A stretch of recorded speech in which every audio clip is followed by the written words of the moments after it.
அமர்ந்திருப்பே அருகினிலே சாய்ந்திருப்பே தோளினிலே அமர்ந்திருப்பே அருகினிலே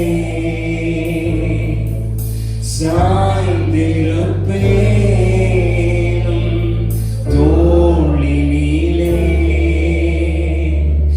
ஏசையா என் நேசரே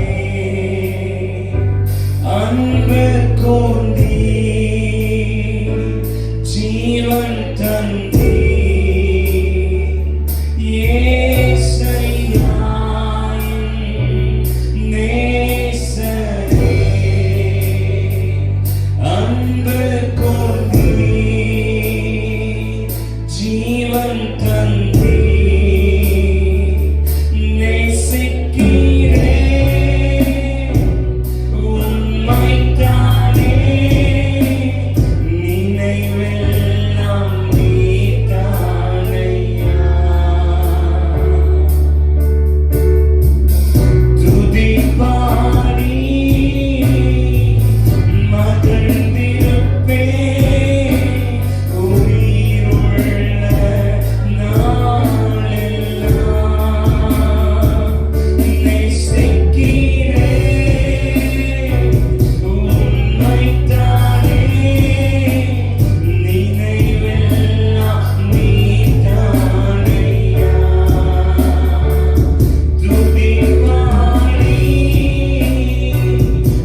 விண்ணிலும் மண்ணிலும் உம்மை தவிர எனக்கு வேற யாரும் இல்லை ஆண்டவரே. நீதான் என் வாஞ்சை, நீதான் என் விருப்பம் என்று சொல்லி எத்தனை பேர் அவரை கொண்டாட போறீங்க? ஹalleluya. சத்தமா ஹalleluya. இன்னும் நல்ல ஹalleluya. விண்ணிலும் மண்ணிலும் உம்மை தவிர எனக்கு யாரும் இந்த மண்ணுலகில் உம்மையும் வேறு விருப்பம் எதுவும் விண்ணிலும் மண்ணிலும் உம்மை தவிர எனக்கு யாரும் இந்த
ஆட்கொள்ளும் என் தெய்வமே. சொல்லலாம் ஆண்டவரை பார்த்து இந்த சாயங்காலம் ஆண்டவரே உம்முடைய கரங்களில் என்னை படைக்கிறேன் என்று சொல்றவங்க மாத்திரம் சத்தமா இயேசுவே உம்முடைய கரங்களிலே என்னை அர்ப்பணிக்கிறேன். ஹalleluya.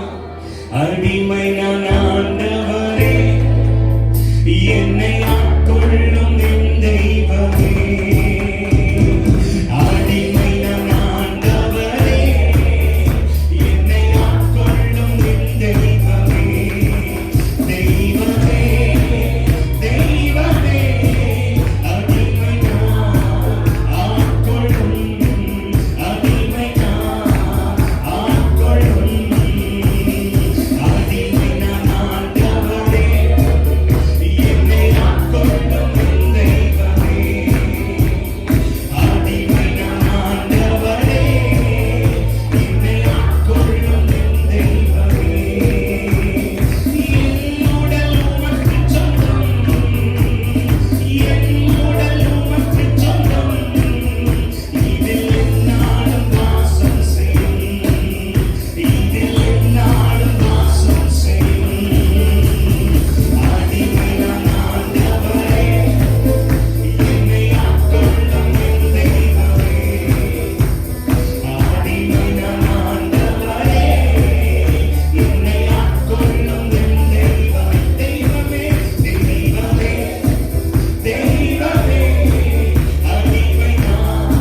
உணவும் முடியல, உறங்கிடவும் முடியல, எண்ணங்களும் ஏக்கங்களும் உம்மைத்தான் தேடுதே.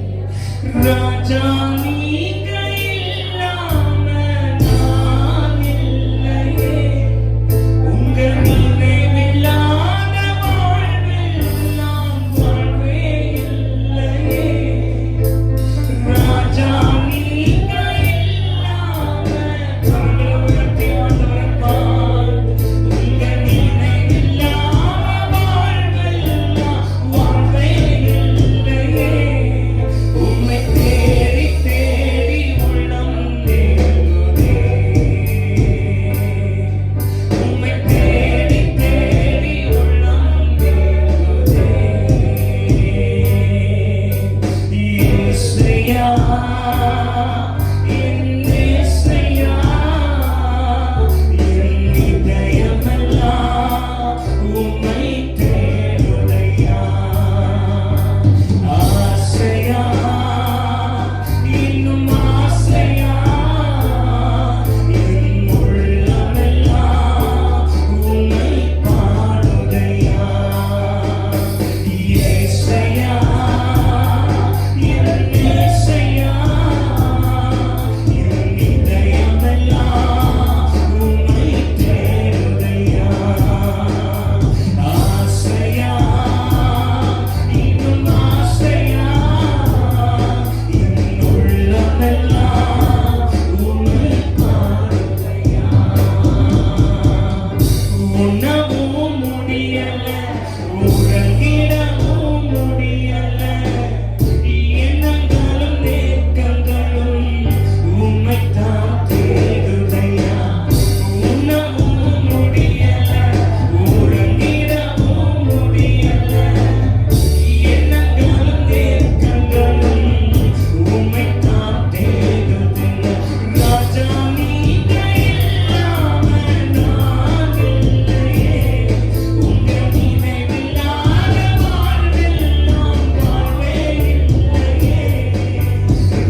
ஜெபிக்கிறோம் பிதாவே, ஆமென். நம்ம உட்கார்ந்து கொள்வோம்.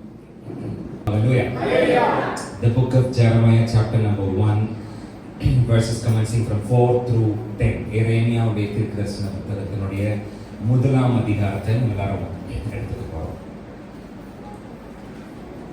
பழைய ஏற்பாட்டில் 873வது பக்கம், பேஜ் நம்பர் 873. பழைய ஏற்பாட்டில் 873வது பக்கம், the book of Jeremiah chapter number 1 verses commencing from 4 through 10. எரேமியாவுடைய தீர்க்கதரிசன புத்தகம் முதலாம் அதிகாரம் 4 முதல் 10 வரை உள்ள வசனங்களை நம்ம எல்லாரும் சேர்ந்து சத்தமா வாசிக்க போறோம். எடுத்துட்டீங்கன்னா ஒரு ஆமென் நல்லா சத்தமா சொல்லுங்க. ஹalleluya. எரேமியா 1:4 வசனம் தொடங்கி 10 வசனம் வரை எல்லாரும் சேர்ந்து சத்தமா வாசிக்கலாம். கர்த்தருடைய வார்த்தை எனக்கு உண்டாகி அவர், நான் உன்னை தாயின் வயிற்றில் உருவாக்கும் முன்னே உன்னை அறிந்தேன், நீ கர்ப்பத்திலிருந்து வெளிப்படும் முன்னே நான் உன்னை பரிசுத்தம் பண்ணி உன்னை ஜாதிகளுக்கு தீர்க்கதரிசியாக கட்டளையிட்டேன் என்று சொன்னார். அப்பொழுது நான், கர்த்தராகிய ஆண்டவரே, இதோ நான் பேச சிறு பிள்ளையாய் இருக்கிறேன் என்றேன். ஆனாலும் கர்த்தர், நான் சிறு பிள்ளை என்று நீ சொல்லாதே, நான் உன்னை அனுப்புகிற எல்லாரிடத்திலும் நீ போய் நான் உனக்கு கட்டளையிடுகிறவர்களை எல்லாம் நீ பேசுவாயாக, நீ அவர்களுக்கு பயப்பட வேண்டாம், உன்னை காக்கும்படிக்கு நான் உன்னுடனே இருக்கிறேன் என்று கர்த்தர் சொல்லி, கர்த்தர் தமது கரத்தை நீட்டி என் வாயை தொட்டு, இதோ என் வார்த்தைகளை உன் வாயிலே வைக்கிறேன், பார், பிடுங்கவும் இடிக்கவும் அழிக்கவும் கவிழ்க்கவும் கட்டவும் நாட்டவும் உன்னை நான் இன்றைய தினம் ஜாதிகளின் மேலும் ராஜ்யங்களின் மேலும் ஏற்படுத்தினேன் என்று கர்த்தர் என்னுடனே. Look into verse number 5. அந்த 5வது வசனத்தை பாருங்க. நான் உன்னை தாயின் வயிற்றில் உருவாக்கும் முன்னே உன்னை அறிந்தேன், நீ கர்ப்பத்திலிருந்து வெளிப்படும் முன்னே நான் உன்னை பரிசுத்தம் பண்ணி உன்னை ஜாதிகளுக்கு தீர்க்கதரிசியாக கட்டளையிட்டேன் என்று சொன்னான். உன்னை தாயின் வயிற்றில் உருவாக்கும் முன்னமே அறிந்தேன். பக்கத்து ஒருத்தங்களை பார்த்து, நான் யார் தெரியுமா, நான் யார் தெரியுமா, கடன் கேட்க சொல்லல உங்களை, நம்ம வாங்க போற இடத்துக்காக இப்பவே உடனே 1 லட்சம் ரூபாய் செக் கொடுங்கன்னு உங்களை கேட்கல. தைரியமா பக்கத்துல பார்த்து, நான் யார் தெரியுமா, ஒரு தெய்வீக திட்டத்தோடு கூட பிறந்தேன். பக்கத்துல பார்த்து, ஒரு தெய்வீக திட்டத்தோடு கூட. நல்ல சத்தமா, நான் யார் தெரியுமா, சத்தமா நான் யார் தெரியுமா, ஒரு தெய்வீக திட்டத்தோடு கூட பிறந்தேன். சொல்லுங்க நல்ல சத்தமா அந்த வார்த்தையை அழுத்தி, ஒரு தெய்வீக திட்டத்தோடு கூட பிறந்தேன், ஒரு தெய்வீக திட்டத்தோடு கூட பிறந்தேன். ஹalleluya. இன்னைக்கு ராத்திரி நான் பேசுற எதுவுமே உங்களுக்கு புரியலைனாலும் கண்டிப்பா இந்த ஒரு காரியத்தை மாத்திரமாவது உங்களோட மூளைக்குள்ள நல்லா பதிய வச்சுக்கோங்க.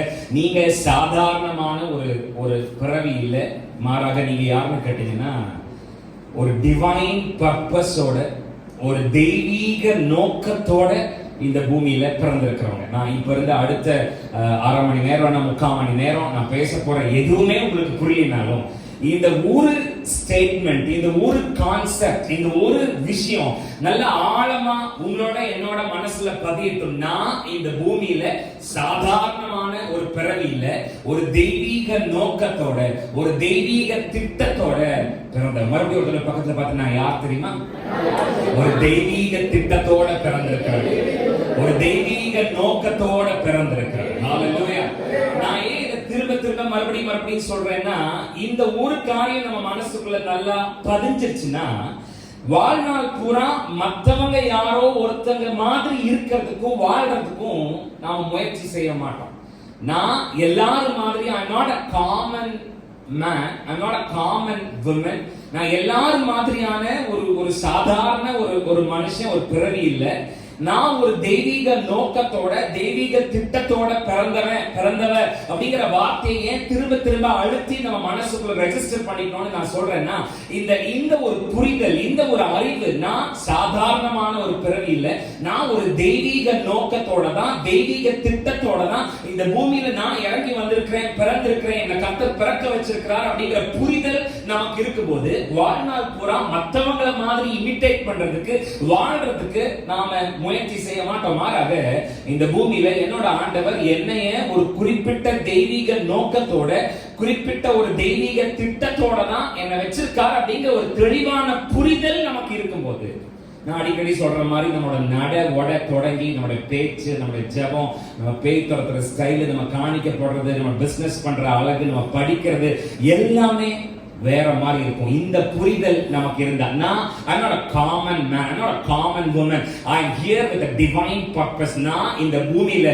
ஒரு தெய்வீக நோக்கத்தோட, ஒரு தெய்வீக திட்டத்தோட நான் இந்த பூமியில இருக்கிறேன் அப்படிங்கிற ஒரு புரிதல் எனக்கு இருக்கும்போது என்னோட லைஃப் ஸ்டைலே வேற மாதிரி இருக்கு. எனக்கு புரிஞ்ச ஆமென் சொல்றேன்.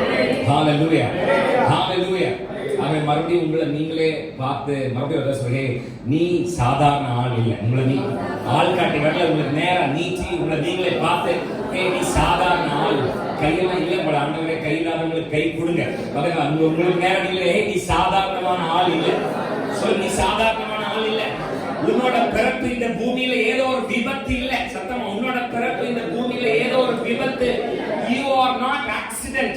தெய்வீக திட்டத்தோட, தெய்வீக நோக்கத்தோட நீ இந்த பூமியில பிறந்திருக்க. ஆமென் சொல்றேன். இந்த புது வருஷத்துல நாம ஒவ்வொருத்தரும் என்ன தெரிஞ்சுக்கிறோமோ இல்லையோ, நம்ம ஆண்டவருக்கு நம்ம மேல இருக்கிற தெய்வீக திட்டம் என்ன அப்படிங்கிற ஒரு காரியத்தை மாத்திரமே நம்ம தெளிவா தெரிஞ்சுக்கிட்டோம்னா போதும். அப்போ நாம நிச்சயமாவே எழுப்பி மகத்துவம் பூத்த ஒரு வாழ்க்கை கண்டிப்பா நம்ம வாழ்வோம். எதை தெரிஞ்சுக்கிறோமோ தெரியலையோ, இந்த 2021ல நான் யோசிச்சு, என் கூடவே பயணிச்ச எத்தனையோ பேர் செத்து போக, என் கூடவே பயணிச்ச எத்தனையோ பேர் மனநல பாதிக்கப்பட்டவங்களா மாறி போக, எத்தனையோ பேர் வியாதி படுக்கையில படுத்த படுக்கையா எழுந்து நடக்க முடியாதவங்களா மாறிவிட, என்னையே என்னோட ஆண்டவர் எதுக்காக இந்த 2021 வருஷத்துக்குள்ள தெளிவான மனநிலையோட, சரீர சுகத்தோட, இன்னும் தேவனை விட்டு பின்வாங்காத ஒரு மனநிலையோட, விசுவாசத்தோட என்ன எதுக்காக என்னுடைய ஆண்டவர் வச்சிருக்கார் அப்படின்னா, என்னை குறிச்சு என்னுடைய ஆண்டவருக்கு இருக்கிற திட்டம் என்ன? இந்த வருஷத்துல, இந்த நேரத்துல, எஸ்தரை பார்த்து இந்த இடத்துல நீ இப்ப இருக்கிறேன்னா ஒரு நோக்கம் இருக்கு, ஒரு திட்டம் இருக்கு. அந்த மாதிரி 2021ல கர்த்தர் என்ன வச்சிருக்காருன்னா, எனக்கு பைத்தியம் பிடிக்காம, எனக்கு வந்த பிரச்சனைக்கு எனக்கு பைத்தியம் பிடிச்சிருக்கணும், எனக்கு வந்த பிரச்சனைக்கு நான் தற்கொலை பண்ணிருக்கணும், எனக்கு வந்த பிரச்சனைக்கு நான் குடும்பத்தை உடைச்சிட்டு வெளியில போயிருந்திருக்கணும், எனக்கு வந்த பிரச்சனைக்கு நான் வேலையெல்லாம் விட்டுட்டு எங்கேயாவது சன்னியாசியா மாறி போயிருக்கணும், எனக்கு வந்த பிரச்சனைக்கு என்னோட பல நாள் ஜெபங்களுக்கு எனக்கு பதில் வராமே இருந்திருக்கு, இந்த விசுவாச வாழ்க்கையை விட்டு வழுவி நேரம் நான் சர்ச்சில் வந்து உட்கார்ந்து அடிமை நான் ஆண்டவரேன்னு பாடாம வீட்டுக்குள்ள படுத்து அழுதுகிட்டு இருந்திருக்கணும். ஆனா அப்படியெல்லாம் செய்யாம தெளிவான மனநிலையோட, சரீர சுகத்தோட, ஆரோக்கியத்தோட, இன்னும் தேவனை தொழுது கொள்ள வேண்டும் என்கிற மனநிலையோட கர்த்தர் என்ன இந்த 2021ல வச்சிருக்காருன்னா, அப்படின்னா என்ன குறிச்சு என்னுடைய ஆண்டவருக்கு ஏதோ ஒரு நோக்கம், ஏதோ ஒரு திட்டம் இருக்கு அப்படிங்கிற தெளிவான புரிதல் நமக்கு இருந்து அதனுடைய அடிப்படையில நம்ம இயங்க ஆரம்பிச்சுட்டா, நம்ம மிஷனை ஒட்டுமொத்த நரகத்தாலையும் தடுத்து நிறுத்த முடியாது. நம்ம லட்சியத்தை நோக்கி நம்ம பயணிக்கிற இந்த பயணத்தை ஒட்டுமொத்த நரகத்தாலையும் தடுத்து நிறுத்த முடியாது. நமக்கு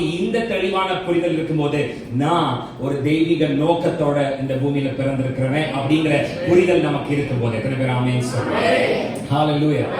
தேவனுடைய பிள்ளைகளுக்கு தீர்க்க தரிசனம் சொல்லுகிற மிகப்பெரிய ஒரு பொறுப்பை, மிகப்பெரிய ஒரு உத்தரவாதத்தை நம்முடைய தேவனாகிய கர்த்தர் தீர்க்கதரிசியாகிய எரேமியாவினுடைய கைகளிலே கொடுத்த ஒரு சப்ஜெக்ட் தான் நாம இப்ப ஜெரமியா சாப்டர் 1ல நம்ம வாசிச்சோம். தேவனுடைய பிள்ளைகளுக்கு நேராக தீர்க்க தரிசனம் சொல்லுகிற அவங்களுடைய அடுத்த நிலைமை என்ன அப்படின்னு தெரியாம தயங்கி நிற்கிற ஜனங்களை உறுதிப்படுத்துகிற, கர்த்தருடைய வார்த்தையை கொண்டு பலப்படுத்துகிற மிகப்பெரிய ஒரு பொறுப்பை, மிகப்பெரிய ஒரு உத்தரவாதத்தை எரேமியாவுடைய கைகளிலே நம்முடைய தேவனாகிய கர்த்தர் கொடுத்திருக்க, ஐயோ நான் ஒரு சிறு பிள்ளை, எனக்கு சரியா பேசக்கூட வராது, இவ்வளவு பெரிய பொறுப்புகள் எல்லாம் எனக்கு கையாள தெரியாதுன்னு எரேமியா தீர்க்கதரிசி சொல்ல, அவருக்கு குறுக்கிட்ட நம்முடைய தேவனாகிய கர்த்தர் சொன்னார், எரேமியாவே நீ உன்னை சிறு பிள்ளைன்னு சொன்னார். நீ உன்னை சிறு பிள்ளைன்னு. டாக்டர்களால ஒரு கரு உருவாகி சில வாரங்கள் கழிச்சுதான் அந்த கருவை பத்தி ஒரு சில குறிப்புகளையாவது சொல்ல முடியும். எரேமியா சொல்றான், ஆண்டவரே என் கையில இவ்வளவு பெரிய பொறுப்பா, என் கையில இவ்வளவு பெரிய ஒரு விஷயமா, நான் சின்ன பையன், எனக்கு சரியா பேச தெரியாது, எனக்கு இவ்வளவு பெரிய ரெஸ்பான்சிபிலிட்டியை ஹேண்டில் பண்றதுக்கு எனக்கு தெரியாதுன்னு சொன்ன போது அவரை குறுக்கிட்டு பேசின கர்த்தர் சொன்னே, நீ உன்னை சின்ன பையன் சொல்லாத, நீ உன்னை சிறு பிள்ளை என்று சொல்லாத. டாக்டர்களால ஒரு கரு உருவாகி கொஞ்ச வாரம் கழிச்சுதான் அந்த கருவை குறித்த சில குறிப்புகளையாவது சொல்ல முடியும். ஆனா நான் யார் தெரியுமா?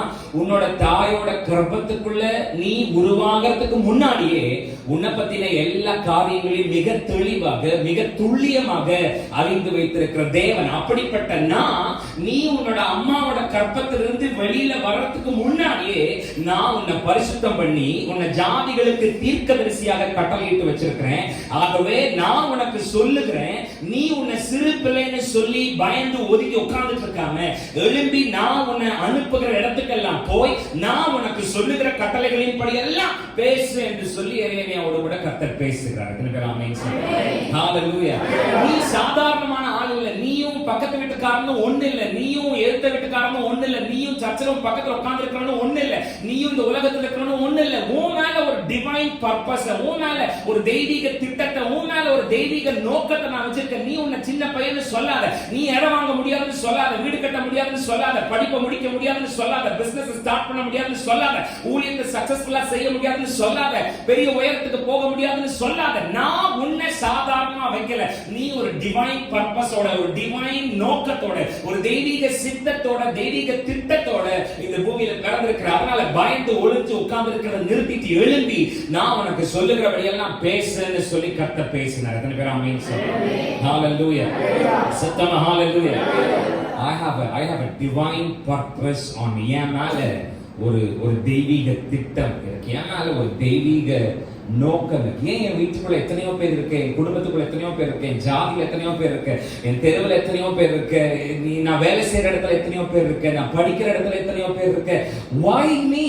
ஏன் என்ன ஆண்டவர் தனியா தூக்கி எடுத்து கொண்டு வந்து நீங்க சர்ச்சுக்குள்ள உட்கார வச்சிருக்க? ஏன்னா என் மேல என் ஆண்டவருக்கு ஏதோ ஒரு டிவைன் பர்பஸ் இருக்கு. என் மேல என்னோட ஆண்டவருக்கு ஏதோ ஒரு தெய்வீக நோக்கம் இருக்கு. அந்த நோக்கத்துக்காக தான் கர்த்தர் என்ன உயிரோட வச்சிருக்கார். அந்த நோக்கத்துக்காக தான் எனக்கு விரோதமா அத்தனை செய்வன வந்த போது, எனக்கு விரோதமா அத்தனை மனுஷன் கம்ப்ளைண்ட் கொடுத்த போது, எனக்கு விரோதமா அத்தனை பேர் எழுதி போராடின போதும், எனக்கு விரோதமா ஒட்டுமொத்த நரகத்துடைய கூட்டமுமே இறங்கி யுத்தம் பண்ணின போதும் ஒரு டிவைன் பர்பஸ், ஒரு தெய்வீக நோக்கம், ஒரு தெய்வீக திட்டத்தை கர்த்தர் என் மேல வச்சிருக்கிறனால தான் இப்ப இந்த நிமிஷம் வரைக்கும் நான் உயிரோட இருக்கிறேன்னு சொல்றவங்க மாத்திரம் சத்தமா உங்க ஆண்டவருக்கு ஒரு நன்றியை சொல்லி கைகளை தட்டி ஹalleluya.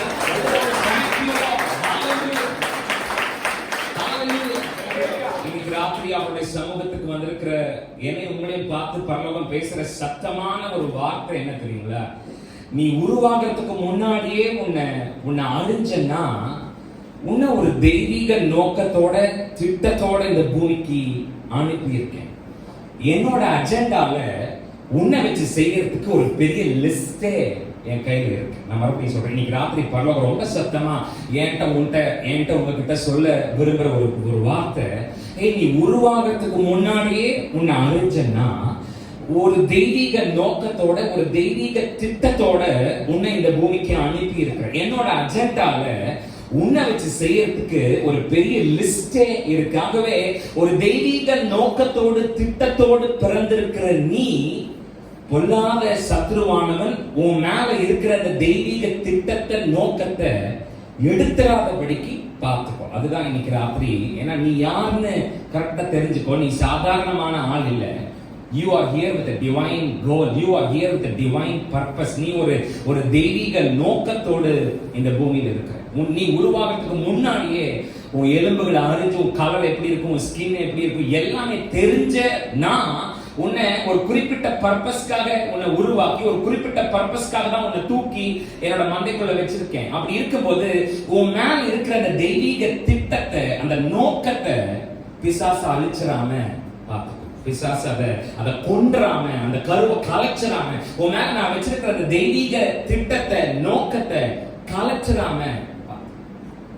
ஏன்னா பிசாசை நம்ம ரொம்ப ஈஸியா நம்ம நினைச்சு எடை போட்டுற முடியாது. ஏன்னா எப்போதெல்லாம் தேவனுடைய மிகப்பெரிய திட்டம், மிகப்பெரிய சித்தம் இந்த பூமியில செய்யப்பட ஆயத்தமாகிறதோ அப்போதெல்லாம் தனக்கு இருக்கிற முழு பலத்தோடு கூட பொல்லாத பிசாசானவன் எழும்பி ஏதாவது ஒன்றை செய்தேதான் தீர்மா. எப்போதெல்லாம் தேவனுடைய மிகப்பெரிய திட்டம், தேவனுடைய மிகப்பெரிய சித்தம் அவருடைய பிள்ளைகளை கொண்டு இந்த பூமியிலே செய்யப்பட ஆயத்தமாகிறதோ அப்போதெல்லாம், we need to underline the word அப்போதெல்லாம், எப்போதெல்லாம் தேவன் எழும்பி அவருடைய சித்தத்தை தம்முடைய பிள்ளைகளை கொண்டு இந்த பூமியிலே செய்ய நினைக்கிறாரோ அப்போதெல்லாம், every single time, அப்போதெல்லாம் பிசாசு எழுப்பி அவனுக்கு இருக்கிற முழு பலத்தையும் பிரயோகப்படுத்தி எப்படியாவது அந்த தேவ திட்டத்தை, அந்த தேவ சித்தத்தை கலைச்சிடணும், அழிச்சிடணும் அப்படின்னு போராடி யுத்தம் பண்ணிக்கிட்டே இருப்பான். அப்படிங்கிறதுனால பரலோகம் இன்னைக்கு ராத்திரி சத்தமா என்ன பார்த்து உங்களை பார்த்து சொல்லுது, உன் மேல இருக்கிற அந்த டிவைன் பர்பஸ், அந்த தெய்வீக நோக்கத்தை, தெய்வீக திட்டத்தை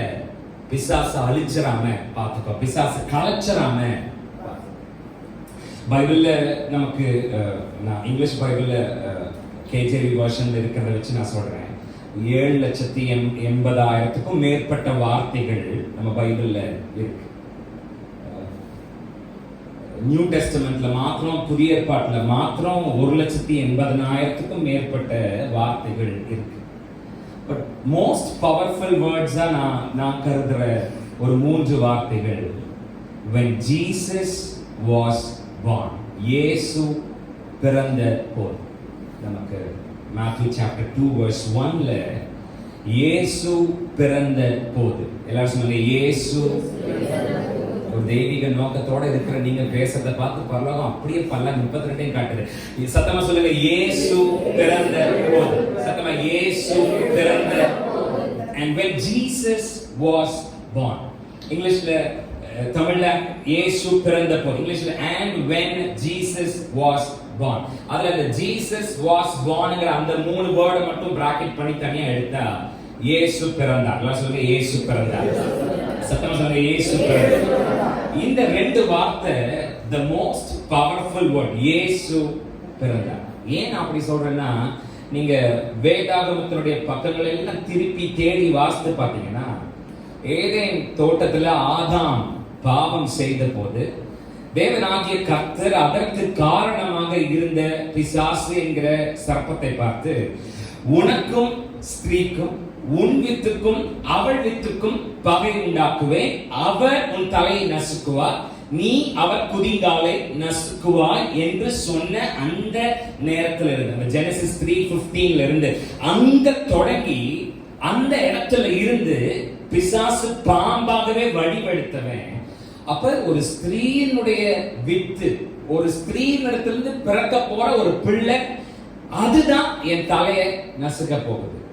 அப்படின்னா இந்த மாதிரியான ஒரு தெய்வீக திட்டத்தோட, இந்த மாதிரியான ஒரு தெய்வீக நோக்கத்தோட, அதாவது பிசாசோட தலைய நசுக்க போற குழந்தை, பிசாசோட தலைய நசுக்க போற பிள்ளை, பிசாசோட தலைய அழிக்க போற பிள்ளை, அப்படி ஒரு தெய்வீக நோக்கத்தோட, தெய்வீக திட்டத்தோட ஒரு ஸ்திரீனிடத்திலிருந்து பிறக்கிற ஒரு வித்தை வச்சுதான் ஏன் தலைய பிதாவாகிய தேவன் நசுக்க போறார். மாத்திரமல்ல, அப்படி ஸ்திரீனிடத்திலிருந்து பிறக்கிற ஒரு வித்தை கொண்டு, அப்படி ஸ்திரீனிடத்திலிருந்து பிறக்கிற ஒரு வித்தை வச்சு இந்த மொத்த மனு குலத்துக்கு ஒரு பெரிய மீட்பை பிதாவாகிய தேவன் திட்டம் பண்ணி வச்சிருக்கார். இந்த விஷயம் எப்ப பிசாசுக்கு தெரிஞ்சதோ அந்த நேரத்துல இருந்து இந்த திட்டத்தை அழிக்கிறதுக்காக அவன் எடுத்த ஒவ்வொரு ஸ்டெப்ஸையும் நம்ம பைபிள் முழுவதும் என்ன செய்ய முடியும் பார்க்கணும். நம்ம என்ன பார்த்துட்டு வரோம்? we are not ordinary people. நாம சாதாரணமானவங்க இல்லை. we are here with a divine purpose. நம்ம ஒரு தெய்வீக நோக்கத்தோட இங்க இருக்கோம். நாம சாதாரணமான, நம்மள தேவன் ஒரு திட்டத்தோட இந்த பூமியில வச்சிருக்கார். ஒரு திட்டத்தோட நம்மள தேவன் இந்த பூமியில வச்சிருக்கும் போது நம்மகிட்ட ஆண்டவர் சொல்றது, உன் மேல இருக்கிற திட்டத்தை பிசாசு கலைச்சிராம பாத்துக்கோ, அழிச்சிராம பாத்துக்கோ. உனக்கு கொடுக்கிற பிரச்சனைகளை பார்த்து, உனக்கு வருகிற சில விஷயங்களை பார்த்து, காரியங்களை பார்த்து, don't lose your plan, don't lose your divine purpose. உன் மேல இருக்கிற தெய்வீக நோக்கத்தை இழந்துறாங்க. அதுக்கு தான் நம்ம பார்க்கிறோம், Jesus was born, இயேசு பிறந்தார். The most powerful words in New Testament, Jesus was born, இயேசு பிறந்தார். ஏன்னா எப்போ இந்த வாக்குத்தத்தம், இந்த வார்த்தை, இந்த திட்டம், இந்த தெய்வீக நோக்கம் வெளிப்பட்டுச்சோ, ஒரு ஸ்திரீயிடத்திலிருந்து பிறக்கிற ஒரு வித்து உன் தலையை நசுக்கும், அந்த வித்தை கொண்டு இந்த மொத்த மனுக்குலத்தையும் நான் ரட்சிக்க போறேன் அப்படிங்கிற திட்டத்தை எப்ப பரலோகம் வகுத்துச்சோ, அப்ப இருந்தே பிசாசோட வேலை அவன் எல்லாம் பார்த்து செக் பண்ணி எப்பெல்லாம் நல்லவங்க இருக்காங்களோ, அவனோட கண்ணுக்கு யாரெல்லாம் ஒருவேளை இவங்களை கொண்டுதான், இவங்க மேலதான் அந்த தெய்வீக திட்டம் இருக்கோ, இந்த குழந்தை மேலதான் அந்த தெய்வீக பிளான் இருக்கோ, இவன் மேலதான் அந்த தெய்வீக நோக்கம் இருக்கோ, அப்படி யாரெல்லாம் அவனுக்கு பார்க்கறதுக்கு ஒருவேளை இவங்களா இருப்பாங்களோன்னு யாரெல்லாம் நினைக்கிறானோ அவங்களை எல்லாம் லிட்டரலாவே அவன் கொன்னா. சிலரை லிட்டரலா கொல்லலைனாலும் அவங்க மேல இருக்கிற தெய்வீக திட்டத்தை கொன்னா. அது நம்ம பைபிள் முழுக்க நம்மளால பார்க்க முடியும். இந்த வாக்குத்தத்தம், இந்த தெய்வீக திட்டம் இங்க நிறைவேறி இயேசு பிறந்தாருங்கிற இடத்துக்கு வரைக்கும் இந்த தெய்வீக திட்டத்தை கெடுக்கிறதுக்கு பிசாசு போட்ட ஒவ்வொரு காரியங்களையும் அதனுடைய விளைவுதான் ஆதாமுடைய பிள்ளைகளாகிய ஆபேலும் காயின். ரெண்டு பேரையும் பார்த்தா, காயினை பார்த்தா இவன் பிரச்சனை இல்லை போல, பட் இந்த ஆபேல் இவன் மேல ஏதோ ஒரு தெய்வீக திட்டம், ஒரு தெய்வீக நோக்கம் இருக்கு போல. இவனோட வழியில தான், இவனோட மூலமா, இவனோட லைன்ல தான் ஒருவேளை அந்த ஸ்திரீனுடைய வித்து வெளியில வந்து என் தலை நசுக்க போகுதோ அப்படிங்கறத அவன் தெரிஞ்ச போது அந்த காயினை வச்சே ஆபேல அவன் கொல்றத நம்ம பைபிள்ல பார்க்கிறோம். ஆபேல அவன் கொன்ன போது அங்கேயோட ஆண்டோட திட்டம் என்ன பச்சான்னு கேட்டா இல்ல. வசனம் சொல்லுது, ஆதாம் மறுபடியும் அவருடைய மனைவியாகிய ஏவாளை அறிந்த போது அவள் மீண்டும் கர்ப்பவதியாகி, காயின் கொலை செய்த ஆபேலுக்கு பதிலாக தேவன் எனக்கு இன்னொரு மகனை கொடுத்தாருன்னு அவனுக்கு சேத் அப்படின்னு பேர் வச்சாங்க. சேத் அப்படின்னா சப்ஸ்டிடியூட் அப்படின்னு அர்த்தம், மாற்று அப்படின்னு அர்த்தம். தேவனுடைய திட்டம் ஆதியாகமம் 3:15 ஒரு ஸ்திரீனுடைய வித்து ஒரு குழந்தை பிறக்க போகுது, அதுவும் தலை நசுக்க போகுது, அதை கொண்டு இந்த ஒட்டுமொத்த உலகத்தையும் நான் ரட்சிக்க போறேன். அப்போ இருந்து இந்த திட்டத்தை கெடுக்கிறதுக்காக வகை தேடி சுத்தி திரிஞ்சு யாரா இருக்கும் அவனோட கண்ணுக்கு யாரெல்லாம் அந்த மாதிரி தெரியுறாங்களோ அவங்கள பூரா கொன்னா. அவனால கொல்ல முடியலன்னா அவங்க மேல இருக்கிற திட்டத்தையாவது கொண்டுட்டே வந்தான். அதுல ஒரு ஆள் தான் இந்த ஆபேல அவன் கொலை செய்ய வச்சது. காயினை வச்சு ஆபேல கொன்னது. ஆபேல கொன்ன போது அதோட பிளான் நின்றும் அவன் நினைச்சான், பிளான் நிக்கல. ஏன்னா எப்போதுமே நம்முடைய தேவனாகிய கர்த்தர் மாற்று திட்டத்தை கையில வச்சு, ஒரு சப்ஸ்டிடியூட் எப்பவுமே நம்முடைய தேவனாகிய கர்த்தருடைய கையில இருக்கும். எத்தனை பேர் ஆமென் சொல்றாங்க? ஹalleluya. அவன் கொலை செய்த ஆபேலுக்கு பதிலாக மாற்றாக சேர்த்து எனக்கு உங்க கையில இருந்து சிலதெல்லாம் போயிடுச்சுன்னா நீங்க இன்னும் சிலதெல்லாம் நடக்கும் நினைக்க, நம்ம ஆண்டோட கையில எப்போதுமே ஒரு ஆல்டர்னேட் பிளான் இருந்துகிட்டே இருக்கும். இது இல்லைன்னா அது இல்லைன்னா அது ஒரு ஆல்டர்னேட் பிளான் வச்சு செயல்படுகிறது தான் நாம் ஆராதிக்கிறது நம்முடைய தேவனாகிய கர்த்தர். ஆமென் சொல்லுங்க. ஹalleluya. ஆபேல கொன்னுட்டான். ஆபேல கொன்ன உடனே இப்ப மறுபடியும் சேர்த்து, ஆபேலுக்கு பதிலாக சேர்த்து கர்த்தர் உண்டு பண்ணி கொண்டு வந்துட்டார். இப்ப அதோட பிசாசு நிறுத்திட்டானான்னு கேட்டா இல்ல. நோ தான் அதுக்கான ஆன்சர். தொடர்ந்து நம்ம பார்க்கிறோம், எகிப்துல யோசேப்பை அறியாத பார்வோன் எகிப்துல எழுதி வந்தபோது அவனை கொண்டு எகிப்துல பிறக்கிற ஆண் பிள்ளைகள் எல்லாத்தையும் என்ன செய்யணும், அதாவது எபிரேயர்களுக்கு பிறக்கிற ஆண் குழந்தையை பூரா என்ன செய்யணும், கொல்லணும் அப்படின்னு சொல்றான். அந்த மாதிரியே பார்வன் எழுதி மருத்துவச்சிகளை கூப்பிட்டு சொல்றான், போய் பாருங்க எபிரேய ஸ்திரீகள் பெண் பிள்ளைகளை பிரசவம் பண்ணி எடுத்தா விட்டுருங்க, அவங்களையும் விட்டுருங்க, குழந்தையும் விட்டுருங்க. அதே ஆண் பிள்ளைகளை பிரசவம் பண்ணி எடுத்தா அந்த ஆண் பிள்ளைகளை கொன்றுங்க அப்படின்னு சொல்லி சொல்றான். ஆனா அதோட தேவனுடைய திட்டம், அது மாதிரி ஏகப்பட்ட ஆண் பிள்ளைகள் செத்தாங்க, கொலையும் பண்ணப்பட்டாங்க. ஆனா அங்க தேவனுடைய திட்டம் நின்றுச்சான்னு கேட்டா நிக்கல. மோசே மிக பத்திரமாக பாதுகாக்கப்பட்டு நைல் நதியினுடைய நீரோட்டத்திலே ரொம்ப சேஃபா அவனை கொண்டு வந்து பார்வனுடைய குமாரத்தை குளிக்கிற டைமா பார்த்து அவனை இறக்கி விட்டு அவ பக்கத்துல வரும்போது கரெக்டா அந்த குழந்தைய ஆள வச்சு அதை கரெக்டா அந்த அம்மாவோட கைக்கு கொண்டு போய் அந்த பார்வோனுக்கு பேரனாவே மோசே எகிப்தினுடைய அரண்மனையில வளரும்படிக்கு செய்கிற தேவனாகிய கர்த்தர் அவனை வளர்த்தி எடுத்து வெளியில கொண்டு வர திட்டத்தை பிசாசு அழிக்கிறதுக்கு தேவன் விடவே இல்லை. எத்தனை பேர் புரியுறீங்க? ஆமென். ஹalleluya. ஹalleluya. யார் அழிக்கணும்னு நினைச்சாங்களோ அவங்க வீட்டுக்குள்ளே வச்சு மோசேவை வளர்த்தி எடுக்கிறார். நான் உங்களுக்கு சொல்ற கர்த்தருடைய வார்த்தை கேளுங்க. உங்க மேல தேவனுடைய தெய்வீக திட்டம் நோக்கம் இருக்கும்னா உங்களுக்கு விரோதமா அவங்களை அழிக்கிறதுக்கு எத்தனை சத்துருக்கள் காத்திருந்தாலும் அவங்கள பார்த்து நீங்க பயப்பட வேண்டிய அவசியம் இல்லவே இல்லை. அவங்களுக்கு முன்னாடி உங்களை உயர்த்துகிற தேவன், இன்னும் சொல்ல போனா அவங்களையே ஒரு ஏணியா பயன்படுத்தி உங்களை உயர்த்துகிற தேவன். தாவீது சொன்னானே, என் சத்துருக்களுக்கு முன்பாக நீர் எனக்கு ஒரு பந்தியை ஆயத்தப்படுத்துகிறீர். அப்படிப்பட்ட தேவன் எனக்கு உங்களுக்கு இருக்கும்போது நாம சத்துருக்களை பார்த்து ஐயோ இவனுக்கு முன்னாடி நம்ம என்ன செய்யறதுன்னு பயந்து ஒழிய வேண்டிய அவசியம் இல்லை. இன்ஃபேக்ட் நல்லா சொல்லணும்னா அவங்க முன்னாடி கால் மேல கால் போட்டு ஜம்முன்னு நமக்காக நம்முடைய தேவனாகிய கர்த்தர் ஆயத்தம் பண்ணி வச்சிருக்கிற பந்தியிலிருந்து நாம எடுத்து சாப்பிடலாம். அவங்க பார்த்து வயிறறிஞ்சே ஒரு மாதிரி ஆகட்டும். ஆனா தேவனுடைய திட்டத்தை நிறுத்தவே இல்லை. மோசே அங்கிருந்து காப்பாற்றி கொண்டு வர இப்படியே அந்த பிளான, அந்த தெய்வீக திட்டத்தை, அந்த நோக்கத்தை பிசாச அழிச்சிராத படிக்கு கொண்டு வந்துகிட்டே இருக்கார். முதல் மனுஷனாகிய ஆதாமை அவர் உண்டு பண்ணினதே அவனை தன்னோடு கூட வச்சுக்கணும் அப்படிங்கிறதுக்காகத்தான். ஆனா பிசாசு ஆண்டவருடைய திட்டத்தை லேசா செயல்படுத்த விடல. ஆதாமை வஞ்சித்தது தொடங்கி ஆதாமினுடைய மகனை கொலை செய்து இஸ்ரவேலுடைய ஆண் மக்களை எல்லாம் அழிச்சு தேவ பிள்ளைகளை தேவனை விட்டு தூரமாக்குகிற காரியங்களை உண்டு பண்ணி இப்படி என்னென்னமோ பண்ணி இந்த ஆதியாகமம் 3:15 ஒரு ஸ்திரீனுடைய வித்து, ஒரு குழந்தை ஒரு தெய்வீக நோக்கத்தோட ஒரு தெய்வீக திட்டத்தோட ஒரு வித்து, ஒரு கரு இந்த பூமிக்கு வரப்போகுதுன்னா அதை அழிக்கிறதுக்கு பிசாசு எல்லா விதமான வேலையும் செஞ்சுக்கிட்டே வந்தான். பலவிதமான சூழ்நிலைகள், பல காலகட்டங்களிலே வந்த அடிமைத்தனங்கள், முரண்பாடான மனிதர்கள், வணங்கா கழுத்துள்ள சந்ததிகள், எத்தனையோ பயங்கரமான பார்வோன்கள், எத்தனையோ பயங்கரமான ராஜாக்கள், எல்லாத்தையும் தாண்டி ஆதியாகமம் 3:15 ஏற்படுத்தப்பட்ட அந்த தெய்வீக நோக்கம், தெய்வீக திட்டம் மத்தேயு 2:1 சொல்லுகிறபடி ஜீசஸ் வாஸ் born, இயேசு பிறந்தார் என்ற அந்த திட்டம் அழியவே இல்லை, அதை நிறைவேற்றி முடித்தார். புரிஞ்சாமேன்னு சொல்லுங்க. நான் என்ன சொல்ல வரேன்னா, தன்னோட திட்டத்தை நம்மளோட ஆண்டவர் எவ்வளவு அழகா காப்பாத்தி கொண்டு வந்தார் அப்படிங்கறத நாம இந்த இடத்துல புரிஞ்சுக்கணும். அதுக்காக தான் நான் இதை சொன்னேன். ஆண்டவர் சொல்றாரு, உன் மேல இருக்கிற நீ ஒரு திட்டத்தோட இருக்கிறவன், நீ ஒரு திட்டத்தோட இருக்கிறவன், அந்த திட்டத்தை பிசாசு அழிச்சிராம என்ன செஞ்சுக்கோ, பாத்துக்கோ. அதுக்கு ஒரு எக்ஸாம்பிள் தான் இங்க பார்ப்போம். ஜெனசிஸ் 3:15 வந்த அந்த தெய்வீக நோக்கத்தோடு கூட இருக்கிற பிள்ளைய எத்தனை விதமா அழிக்கிறதுக்கு பிசாசு பல விஷயத்தை திட்டங்களை பண்ணினாலும் தன்னோட திட்டத்தை, தன்னோட நோக்கத்தை பிசாசு அழிக்கிறதுக்கு தேவன் விடவே இல்லை. எத்தனை பேர் ஆமென் சொல்லுங்க. இன்னைக்கு நானும் நீங்களும் யாருன்னா தேவனுடைய சாயலிலே சிருஷ்டிக்கப்பட்டிருக்கிறவர்கள். அப்படின்னா என்ன அர்த்தம்? அவரை மாதிரியே இருக்கிறவங்கன்னு அர்த்தம். யார் மாதிரி? அவரோட டூப்ளிகேட் காப்பி நாம இல்ல, அவரோட ரெப்ளிகேட் நாம. அப்படியே அவரோட டிட்டோ நாம். அவர் எப்படி இருக்காரோ அப்படியே நாம் இருக்கோம். யாராவது ஆமென் சொல்றீங்க? ஹalleluya, ஹalleluya. போன வாரம் நம்ம பார்த்தோமே, அபியா சொன்னானே, இவனை பார்த்து, எரோபியாமா பார்த்து, நீ என் தாத்தாவுக்கு வேலைக்காரனா இருந்தவனோட வம்சம் வாரிசு, ஆனா நான் தாவீதோட வம்சம் வாரிசு. அததான் இன்னைக்கு நானும் நீங்களும் புரிஞ்சுக்கணும். நானும் நீங்களும் பிசாசோட வாரிசு இல்ல, நானும் நீங்களும் ஜீவனுள்ள தேவனாகிய கர்த்தருடைய வாரிசுகள். அவரை மாதிரி இருக்கிற அவரோட ரெப்ளிகேட் நாம.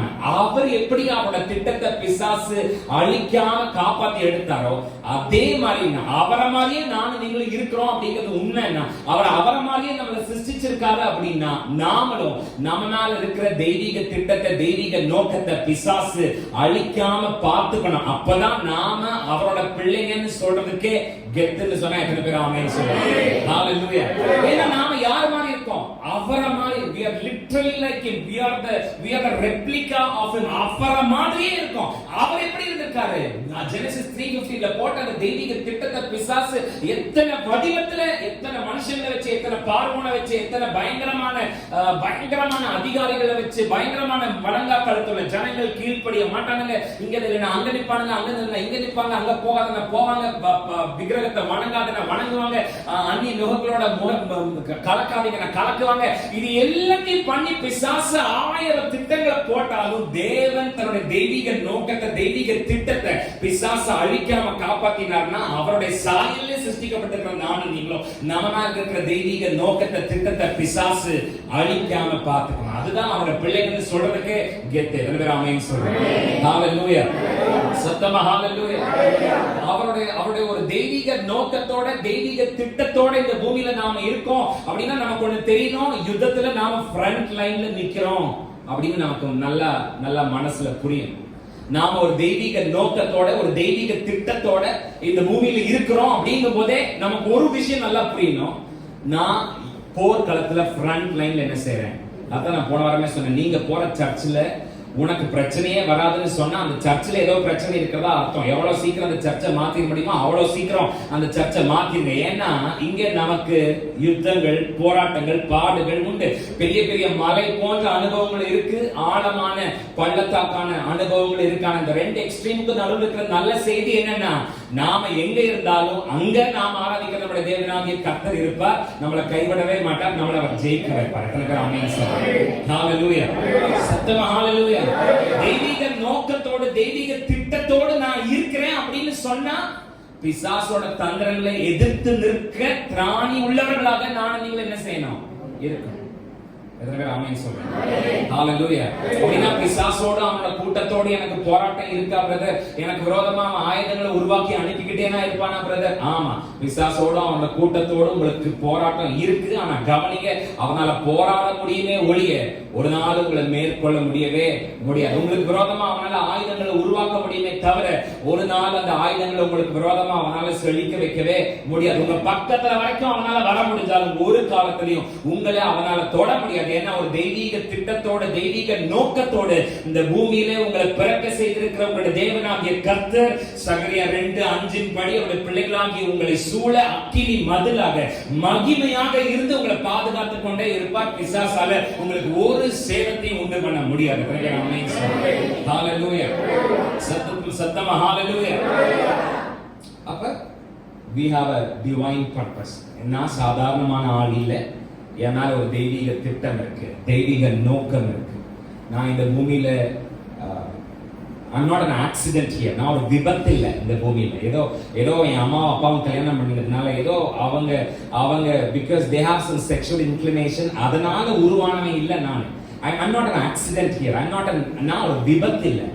ஏன் மேல ஒரு தெய்வீக திட்டம் இருக்கு, ஏன் மேல ஒரு தெய்வீக நோக்கம் இருக்கு. யாரோ என் வீட்டு வழியே போனவங்க சர்ச்சுக்கு வந்து பாருங்க கூப்பிட்டாங்க, வந்தேன், 2 பேய் ஓடிச்சு, 4 பாட்டு பாடினாங்க, கேட்க நல்லா இருந்துச்சு. அதனால அப்படியே சர்ச்சுக்குள்ள வந்தேன். என்னன்னு தெரியல, அந்த பாஸ்டர் சிரிச்ச மூஞ்சியா இருக்காரு, அதனால அவர் சர்ச்சுக்கே வருவோம்னு சொல்லி வாரம் வந்தேன். அப்படி நான் இந்த சர்ச்சுக்கு வரல. இது என் மேல ஏதோ ஒரு தெய்வீக திட்டத்தை, ஏதோ ஒரு தெய்வீக நோக்கத்தை கர்த்தர் வச்சிருக்கிறதுனால தான் நான் தேவனுடைய சபைக்குள்ள இருக்கிறேன் அப்படிங்கிற புரிதல், அறிவு, தெளிவு நமக்கு இருக்கும்போது நம்மளோட லைஃப் ஸ்டைலே வேற மாதிரி இருக்கும். அந்த அறிவு இருந்தா மாத்திரம் பத்தாது, லைஃப் ஸ்டைல் வேற மாதிரி இருக்கணும்னு நினைச்சா மாத்திரம் பத்தாது. இந்த திட்டத்தை பிசாசு அழிக்காம பார்த்துக்கணும். நம்ம அப்பா, நம்ம பரம பிதா அவரை மாதிரி நம்ம உருவாக்கி இருக்கார். அவர் எப்படி இந்த திட்டத்தை பிசாசு அழிக்காம அவர் ஒவ்வொரு திட்டத்தையும் செயல்படுத்தி முடிக்கிறாரோ அதே மாதிரி நாமளும் நம்ம மேல இருக்கிற திட்டத்தை பிசாசு அழிக்காம பார்த்து செயல்படுத்தி முடிக்கணும். எப்போ இருக்கா என் மேல தேவனுடைய திட்டம் இருக்கு, தேவனுடைய நோக்கம் இருக்குங்கிற புரிதல் நமக்கு இருக்கோ அப்பவே எனக்கு ஒண்ணு தெரியணும், நான் யுத்தத்துல ஃப்ரண்ட் லைன்ல நிக்கிறேன். பிசாசோட தந்திரங்களுக்கு எதிர்த்து இருக்கிற திராணி உள்ளவனா என்ன நான் மெருகேற்றி வளர்த்தி எடுத்துக்கிட்டேன்னா நிச்சயமா தேவன் வச்சிருக்கிற அந்த எக்ஸ்ட்ரீமை நான் பிடிச்சிட முடியுங்கிற அறிவு எனக்கு உங்களுக்கு இருக்கணும். எத்தனை பேருக்கு இத்தனை வரைக்கும் புரிஞ்சுடாமேன்னு சொல்றேன். ஹalleluya. ஒரு தெய்வீக நோக்கத்தோட திட்டத்தோட தான் இந்த பூமியில பிறந்திருக்கிறேங்கிற அறிவு இருக்கிறவங்க இந்த உலகமும் இந்த உலகத்தாரும் சொல்லுகிறபடி எல்லாம் எதிர்பார்க்கிறபடி எல்லாம் வாழ மாட்டாங்க. ஒரு தெய்வீக நோக்கத்தோட ஒரு தெய்வீக திட்டத்தோட நான் இந்த பூமியில் இருக்கிறேன் அப்படிங்கிற அறிவு இருக்கிறவங்க உலகமும் உலகத்தாரும் சொல்லுகிறபடி எதிர்பார்க்கிறபடி சத்தமா சொல்லுங்க வாழ மாட்டாங்க. சத்தமா சொல்லுங்க வாழ மாட்டாங்க. இந்த ஸ்டேட்மெண்ட்டுக்கு சரியான உதாரணம் நாம் ஆராதிக்கிற நம்முடைய ஆண்டவராகிய இயேசு கிறிஸ்து. நீங்க உங்க பைபிள்ல லூக் சாப்டர் நம்பர் 4 verse 22 ஓட லாஸ்ட் போர்ஷனை மாத்திரம் நீங்க பாருங்க. நீங்க தேடி டிஸ்ட்ராக்ட் ஆகல, நானே உங்களுக்கு வாசிக்கிறேன். லூக் 4:22 ஓட last portion. Is not this Joseph's son, இவன் யோசேப்பின் குமாரன் அல்லவா என்றார்கள். எல்லாரும் சத்தமா சொல்லுங்க, இவன். சத்தமா என்ன பார்த்து சொல்லுங்க, பைபிள் நீங்க தேடணும் போய், இவன் யோசேப்பின் குமாரன் அல்லவா. இவன் யோசேப்பின் குமாரன் அல்லவா என்றார். நான் சொன்னேன், தெய்வீக நோக்கத்தோடு தெய்வீக திட்டத்தோடு இந்த பூமியில பிறந்திருக்கிறவங்க இந்த உலகமும் உலகத்தாரும் சொல்லுகிறபடி எதிர்பார்க்கிறபடி வாழ மாட்டாங்க. என்ன செய்ய மாட்டாங்க? அதுக்கு பெஸ்ட் எக்ஸாம்பிள் நாம் ஆராதிக்கிற நம்முடைய ஆண்டவராகிய இயேசு கிறிஸ்து. Luke 4:22 says, is not this Joseph's son? even யோசேப்பினுடைய குமாரன் 40 நாட்கள் வனாந்திரத்திலே பிசாசினாலே சோதிக்கப்பட்டு 3 விதமான பிசாசோட ஆஃபர்ஸ், சலுகைகளை எட்டி உதைச்சு ஜெயிச்சு பரிசுத்த ஆவியானவர் புறாவினுடைய வடிவத்தை போல அவர் மேல வந்து இறங்க, இவர் என்னுடைய நேசகுமாரன், நான் இவர் மேல் பிரியமா இருக்கிறேன் என்று ஞானஸ்நானம் பெற்று கரையேறின அவரை பார்த்து பரலோகம் சத்தமாக பேசி முடிக்க, மூத்த தீர்க்கதரிசி அன்னாள், தேவாலயத்தில் இருந்த அன்னாள் ஆகட்டும், இயேசுவுக்கு முன்னோடியாய் வந்த யோவான் ஸ்நானகன், இவங்க எல்லாம் இவர்தான் அந்த மேசியா, இவர்தான் அந்த உலகத்தின் பாவத்தை சுமந்து தீர்க்கிற தேவ ஆட்டுக்குட்டி என்று எல்லாரும் கன்ஃபார்ம் பண்ண சொன்ன ஒருத்தரை பார்த்து சொல்றாங்க, is not this Joseph son, இவன் யோசேப்பினுடைய குமாரன் அல்ல. உங்களுக்கு புரியுதா? வாழ்க்கையில நம்ம எவ்வளவு தூரம் போனாலும், வாழ்க்கையில நம்ம எவ்வளவு காரியங்களை சாதிச்சாலும், நம்மளை சுத்தி இருக்கிற ஜனங்களுக்கு நம்மளை குறிச்சு ஒரு அளவு இருக்கு பாருங்க. அது எப்பவுமே குறைவாதான், கம்மியா தான். ஓ, இவனை எனக்கு தெரியும், இவங்க அப்பனை எனக்கு தெரியும், இவன் என்ன ஜாதின்னு எனக்கு தெரியும், இவன் குடும்பம் எப்படி இந்த ஊர்ல பொழைச்சதுங்கிற கதை எனக்கு தெரியும். Is not this Joseph son? இவன் யோசேப்பினுடைய குமாரன் அல்லவா? இவ்வளவு செஞ்சு வனாந்தரத்துல பிசாசை ஜெயிச்சோட ஆஃபர்ஸ் தள்ளி பரிசுத்தவான்கள் வந்து இறங்கி அவர் பலமா ஊழியத்தை செய்து தீர்க்கதரிசிகள் அவரை கன்ஃபார்ம் பண்ணி, தீர்க்கதரிசன வசனங்களை அவரை கன்ஃபார்ம் பண்ணி சொன்ன ஒருத்தரை பார்த்து சொல்றாங்க, is not this Joseph son? இவன் யோசேப்பினுடைய குமாரன் அல்லவா? இவன் எனக்கு தெரியும். நம்ம எவ்வளவு தூரம் போனாலும், எவ்வளவு எக்ஸ்ட்ரீமுக்கு போனாலும், சில பேர் நம்ம சாதிக்கும் போது இவனை தெரியுமே. எல்லாரும் சொல்லுங்க, இவன் யோசேப்பின் குமாரன் அல்லவா? சத்தம். இவன் is not this Joseph son, இவன் யோசேப்பின் குமாரன். கர்த்தருடைய ஆவியானவர் என் மேல் இருக்கிறார், தரித்திரருக்கு சுவிசேஷத்தை பிரசங்கிக்கும்படி அவர் என்னை அபிஷேகம் பண்ணியிருக்கிறார். இருதயம் நறுங்குண்டவர்களை குணமாக்கவும், சிறைப்பட்டவர்களை விடுதலை செய்யவும், குருடர்களுக்கு பார்வை பிரசித்தப்படுத்தவும், நொறுங்குண்டவர்களை விடுதலையாக்கவும், கர்த்தருடைய அனுக்கிரக வருஷத்தை பிரசித்திப்படுத்தவும் அவர் என்னை அனுப்பினார் என்று எழுதியிருக்கிற இடத்தை எடுத்து வாசிச்சு, நீங்க அதை போய் வீட்டுல போய் அதை வாசித்து பாருங்க. அந்த இடத்தை வாசித்து புஸ்தக சுருளை சுருட்டி பணிவிடைக்காரர் கையில கொடுத்துட்டு உட்கார்றாரு. அவரை பார்த்து சொல்றாங்க, இஸ் நாட் திஸ் ஜோசப்? இவன் யோசேப்பினுடைய குமாரன் அல்லவா? எல்லா வசனத்தையும் சொல்லிட்டு உங்கள் காதுகள் கேட்க இந்த வேத வாக்கியம் இன்றைக்கு நிறைவேறி இருக்கிறது அப்படின்னு இயேசு சொல்லிட்டு உட்கார்றாரு. ஜனங்க அவரை பார்த்து, is not this Joseph son? இவன் யோசேப்பினுடைய குமாரன் அல்லவா? என்ன எதுக்காக அனுப்பி இருக்காரோ அதுதான் நான். ஏன்னா அதுக்காக அவர் அபிஷேகம் பண்ணிருக்கார். கர்த்தருடைய அனுக்கிரக வருஷத்தை பிரசித்திப்படுத்த ஏன்னா அவர் வச்சிருக்காரு எல்லாம் டிக்ளேர் பண்ணி, உங்கள் கண்கள் காண இந்த வேத வாக்கியம் நிறைவேறிற்று அப்படின்னு சொல்லி உட்கார்றாங்க. ஓ, இவனா? Is he not Joseph son? இவன் யோசேப்பினுடைய குமாரன். உங்களால புரிஞ்சுக்க முடியுதா? வேதத்தினுடைய பக்கங்களிலே எழுதப்பட்டிருக்கிற எழுத்துக்களாக, சம்பவங்களாக, சரித்திரங்களாக வாக்கியங்கள் இருக்கிற வரைக்கும் நம்மளை சுத்தி இருக்கிறவங்களுக்கு நம்மளை பத்தி ஒரு பிரச்சனையும் இல்லை. நான் சொல்றது உங்களுக்கு புரியுதா? வேதத்திலே எழுதப்பட்டிருக்க இப்ப இந்த கர்த்தருடைய அனுக்கிரக வருஷத்தை பிரசித்திப்படுத்த, குருடருக்கு பார்வை கொடுக்க, சிறுமைப்பட்டவர்களுக்கு விடுதலையாக்க, கட்டுண்டவர்களுக்கு சுவிசேஷத்தை பிரசங்கிக்க, இந்த ஏசாயா தீர்க்கதரிசன சுருள்ல இருக்கிற இந்த வார்த்தை எத்தனையோ காலமா பைபிள்ல இருக்கு. அந்த சுருள்ல இருக்கு. அவ எத்தனையோ பேர் அந்த தேவாலயத்துல ஜெபாலயத்துல எடுத்து எத்தனையோ தடவை வாசிச்சிருக்காங்க. அப்போ எல்லாம் யாருக்கும் ஒரு பிரச்சனையும் இல்லை. ஆனா எப்போ இயேசு எழுதி உங்கள் கண்கள் காண இந்த வேத வாக்கியம் இன்றைக்கு நிறைவேறி இருக்குதுன்னு சொன்னாரோ, அப்ப 4 பேர் எழுதின்னு சொல்றாங்க, is not this Joseph son? இவன் யோசேப்பினுடைய குமாரன் அல்ல. அதான் நான் சொன்னேன், பைபிள்ல இருக்கிற எழுத்துக்கள் பைபிள்ல இருக்கிற எழுத்துக்களா மாத்திரமே இருக்கிற வரைக்கும் நம்மளை சுத்தி இருக்கிற மக்களுக்கு பிரச்சனை இல்லை. ஆனா எப்போ இருக்கா உங்கள் கண்கள் காண இந்த வேத வாக்கியம் என் வாழ்க்கையில நிறைவேறும்படிக்கு தேவன் செய்திருக்கிறார் அப்படின்னு நம்ம சொல்றோமோ, அப்பவே எழுதி ஜனங்க, இவனா? Is he not Joseph son? இவன் யோசேப்பினுடைய குமாரன்.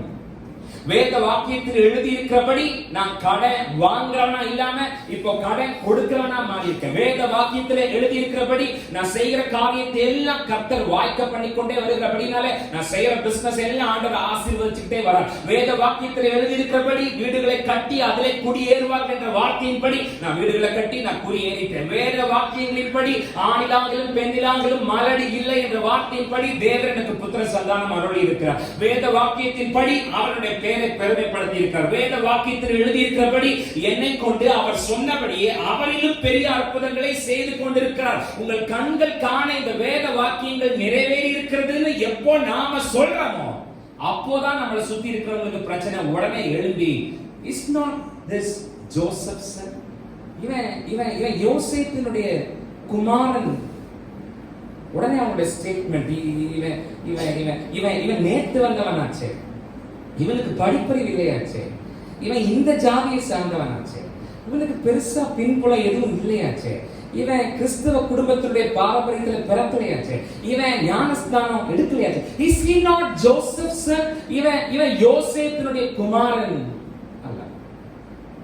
பைபிள்ல வசனங்களா பைபிள்ல இருக்கிற வரைக்கும், வெறும் எழுத்துக்களா இருக்கிற வரைக்கும் ஜனங்களுக்கு பிரச்சனை இல்லை. ஆனா இந்த எழுத்துக்கள் என் வாழ்க்கையில நிறைவேறி இருக்குன்னு நாம எப்ப சொல்றோமோ அப்பவே எழுதிடுறாங்க பாருங்க. Is he not Joseph's son? இவன் யோசேப்பினுடைய குமாரன் அல்லவா? அப்படி இருக்க இவன் அவன மாதிரியே அவன் குடும்பத்து மாதிரியே இவன் வாழ வேண்டியது தானே? அந்த குடும்பத்துக்கு என்ன வாழ்க்கையினுடைய வழக்கமோ அந்த வழக்கத்தின்படி இவன் வாழ்ந்து வளர வேண்டியது தானே? Is this not Joseph's son? இவன் யோசேப்பினுடைய குமாரன் அல்ல. ஒரு தெய்வீக திட்டத்தோடு ஒரு தெய்வீக நோக்கத்தோடு இந்த பூமியில பயணிக்கிற உங்களுடைய பயணத்தை தடுத்து நிறுத்த உங்களை சுத்தி இருக்கிறவங்க உங்களை பார்த்து என்ன சொல்லிக்கிட்டு இருக்கிறாங்க? இதை வச்சு நீங்க யோசித்து பாருங்க. ஒரு தெய்வீக திட்டத்தோடு ஒரு தெய்வீக நோக்கத்தோடு இந்த பயணத்திலே பயணம் பண்ணி கொண்டிருக்கிற உங்களை பார்த்து உங்களை சுத்தி இருக்கிறவங்க என்ன சொல்லிக்கிட்டு இருக்காங்க? Is he not Joseph's son? யோசேப்பினுடைய குமாரன் அல்ல. இந்த சபையில் ஊழியத்தை செய்ய தொடங்கின போது ஆரம்பித்த அந்த நாட்கள், ஆராதனை செய்ய ஆரம்பித்த அந்த நாட்கள், அப்படின்னா அந்த ஆராதனையை கொஞ்சம் வேற மாதிரி ரீடிஃபைன் பண்ணி ஒரு பாட்டுன்னா அதை பேப்பர்ல பிரிண்ட் அவுட் பண்ணி அதை கொண்டு வந்து ஜனங்க கிட்ட கொடுத்து அந்த ஒரு பாட்டு எடுத்தா அந்த பாட்டை சார்ந்தே ஒரு 4 பாட்டு 5 பாட்டு அந்த 0 சாங் எதுல ஸ்டார்ட் ஆகுதோ அந்த எண்டிங் சாங்கும் அதே மாதிரி இருக்கிறதுக்காக நிறைய பிரயாசப்பட்டு அந்த ஒரு பாட்டுக்கும் அடுத்த பாட்டுக்கு நடுவில் என்ன பேசணுங்கிறதெல்லாம் டைப் பண்ணி எல்லாம் எடுத்து கொண்டு வந்தா இவன் ஞானஸ்தானம் எடுத்துட்டானா? இவங்க அம்மாவை கொண்டு வந்து ரோட்ல இறக்கி விட்டுட்டு போனான். Is he not Joseph's son? இவன் யோசேப்பினுடைய குமாரன் அல்லவா? வேதத்துல எழுதியிருக்கிற வார்த்தைகள் உங்க வாழ்க்கையில நிறைவேறும்போது இன்னைக்கு தெய்வ திட்டத்தோட தெய்வ நோக்கத்தோட பயணம் பண்ணிக்கிட்டு இருக்கிற உங்களை பார்த்து ஒருவேளை உங்க புருஷன், உங்க பொண்டாட்டி, உங்க அம்மா, உங்க அண்ணன், உங்க பக்கத்து வீட்டுக்காரன், சர்ச்சில் உங்க பக்கத்துல உட்கார்றவங்க, what is their opinion about you? உங்களை பத்தி அவரோட கருத்து என்ன? Is he not Joseph's son? இன்னைக்கு ராத்திரி நான் ஒண்ணு சொல்லட்டுமா? அவங்க உங்களை என்ன சொல்றாங்களோ சொல்லட்டும், அவங்க உங்களை என்ன சொல்றாங்களோ சொல்லட்டும். ஆனா ஆவியானவர் எனக்கு முன்னாடி உங்களுக்கு முன்னாடி வைக்கிற கேள்வி என்னன்னா, மத்தவங்க உன்னை பத்தி என்ன சொல்றாங்களோ அது மாதிரி நீ வாழ போறியா, இல்ல உன் மேல இருக்கிற தெய்வ திட்டத்தை தெய்வ நோக்கத்தை நிறைவேற்றதுக்கு ஏத்த மாதிரி நீ வாழ போற? எத்தனை பேர் அந்த கேள்விக்கு ஒரு பதில் உங்களுக்குள்ள உங்க ஆண்டவருக்கு சொல்றீங்க? ஆமென் சொல்லுங்க பாருங்க. ஹalleluya. Is he not Joseph's son? இவன் யோசேப்பினுடைய குமாரன் அல்லவா? இவனுக்கு இப்படி ஒரு கார் வேணுமா? இவனுக்கு இப்படி பேசணுமா? அது அவங்க என்ன சொல்ல வராங்க? அதுல இவனுக்கு இப்படி ஒரு வாழ்க்கை வேணுமா? இவன் வந்து வாஸ்து புஸ்தக சுருள மூடி வச்சுட்டாங்க. கிளாஸ் டிஸ்கஸ் போலாம் அப்படின்ட்டாங்க. உன்னை யாரு இப்ப கிளாஸ் டிஸ்கஸ்? நீ இங்க வந்தது வாசிக்கிறதுக்கு மாத்திரம் தான். வாசிச்சுட்டு நீ உட்காரணும். இயேசு கிளாஸ் டிஸ்பர்ஸ், நீங்க கிளம்பலாம், அவ்வளவுதான், முடிஞ்சு. புஸ்தக சுருள மூடி வச்சுட்டு உட்கார்ந்துட்டாங்க. உங்கள் கண்கள் காண இந்த வேத வாக்கியங்கள் இன்றைக்கு நிறைவேறி ஆயிடுச்சு, முடிஞ்சது, போங்க அப்படின்னா. Is he not Joseph's son? இவன் யோசேப்பினுடைய குமாரன். இன்னைக்கு உங்களை பத்தி என்ன சொல்லிக்கிட்டு இருக்காங்க? நீங்க உங்க பயணத்துல பயணம் பண்ணி போக முடியாத மாதிரி. இன்னைக்கு ராத்திரி நான் பேசிக்கிட்டு இருக்கிறது ஒரு ஆர்டினரி கிறிஸ்டியன்ஸ்க்காக இல்ல, சாதாரண கிறிஸ்தவர்களுக்காக இல்ல, சபை ஒரு சடங்கு அப்படிங்கிற ஒரு சம்பிரதாயத்துக்காக வந்து போகிறவர்களுக்காக இல்ல, மாறாக இந்த பூமியிலே தேவன் என்னை ஒரு தெய்வீக திட்டத்தோடு வைத்திருக்கிறார் அப்படிங்கிற உணர்வு இருக்கிறவங்க, அவரோட வீரியத்தோடு கூட பயணம் பண்றவங்களுக்கு இந்த செய்தி நிச்சயமா பிரயோஜனமாகவே இருக்கும்னு நம்புறேன். ஹalleluya. இன்னைக்கு ராத்திரி இந்த இடத்தை விட்டு நீங்க வெளியில போகிறதுக்கு முன்னாடி கம் டு a conclusion, ஒரு முடிவுக்கு வாங்க. எல்லாரும் சொல்ற மாதிரி is he not Joseph's son? இவன் யோசேப்பினுடைய குமாரன் அல்லவா? அப்படின்னா உங்களை பத்தி என்ன சொல்லிட்டு இருக்காங்களோ அது எனக்கு தெரியாது, உங்களுக்குள்ள கொண்டு வந்துக்கோங்க. அது நீங்களா? இல்ல ஒரு டிவைன் பர்பஸ் உங்களுக்குள்ள டெபாசிட் பண்ணி நீங்க உங்க அம்மாவோட கருவுல உருவாகிறதுக்கு முன்னாடியே ஒரு தெய்வீக திட்டத்தை உங்களுக்குள்ள டெபாசிட் பண்ணி உங்க தேவனாகிய கர்த்தர் அனுப்பி இருக்கிறாரு.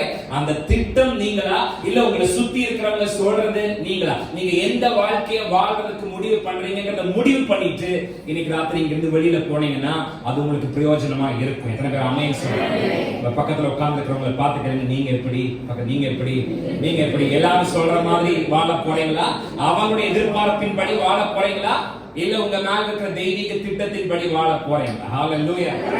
Hallelujah. Is this not Joseph's son? அன்னைக்கு அவங்க கேட்ட கேள்வி, இவன் யோசேப்பினுடைய குமாரன் அல்லவா? இந்த கேள்வி நான் உங்களுக்கு முன்னாடி நிக்கிறேன். இயேசுவை பார்த்து அன்னைக்கு அங்க இருந்தவங்க கேக்குறாங்க, இவன் யோசேப்பினுடைய குமாரன் அல்லவா? உங்க பதில் என்ன? இயேசுவை பார்த்து அன்னைக்கு சுத்தி இருந்தவங்க கேக்குறாங்க, is this not Joseph's son? இவன் யோசேப்பினுடைய குமாரன் அல்லவா? உங்க பதில் என்ன? இல்ல. யோசேப்போட பையனா இயேசு? சொல்லுங்க, இல்லங்கறத சத்தமா சொல்லுங்க. ஆமாவா இல்லையா? இல்ல. Is this not Joseph's son? சுத்தி வர இருக்கிறவங்க ஒரு விளக்கத்தை ஒரு விவரத்தை அவர் மேல வச்சு இதுதான் நீ ஒரு அடையாளத்தை திணிச்சு கேக்குறாங்க. இவன் யோசேப்பின் குமாரன் அல்லவா? Is this not Joseph son? உங்க பதில் என்ன? ஆமாவா இல்லையா? என்ன பத்தி நீ என்ன நினைக்கிறியோ அது இல்ல நான்.